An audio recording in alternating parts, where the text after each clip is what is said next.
How does a person sum up 72 years of life in a few short paragraphs? It's not really possible, but we'll do our best to honor the man we knew. We didn't know Kenny in his young years, only the stories he shared across the 32 years that he was part of our lives. He told us tales of growing up in Danville, Kentucky, riding his bike into town for movies, building an igloo in his yard, babysitting with his cousin Anne, and later moving to Florida after an early marriage and divorce. He was proud to have served on the USS Strickland in the early 1970s.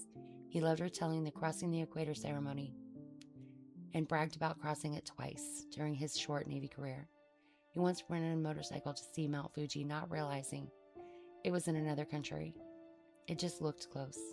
Diabetes ended his Navy service, but not his stories. He loved fishing on Lake Okeechobee, always giving away or releasing his catch because he refused to eat any fish. He raced dirt bikes, fixed up cars for local Kentucky tracks. Many stories were told. Kenny adored Harley-Davidson motorcycles and eventually got his dream bike. He had to quit riding his bike because he became blind because of diabetes. He kept that bike until he got an unsolicited lowball offer, and it offended him enough to give his bike away. Kenny dreamed of piloting ultralight airplanes, but because of his eyesight, he switched to flying remote control helicopters inside the house. Ducking them became everyone else's sport. The man we knew was stubborn, loyal, and unapologetically himself. He drank bush beer, wouldn't touch rice, and covered most everything with Tabasco and ketchup.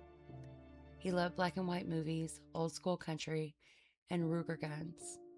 He preferred dogs to people and found good company with friends of the Fraternal Order of the Orioles.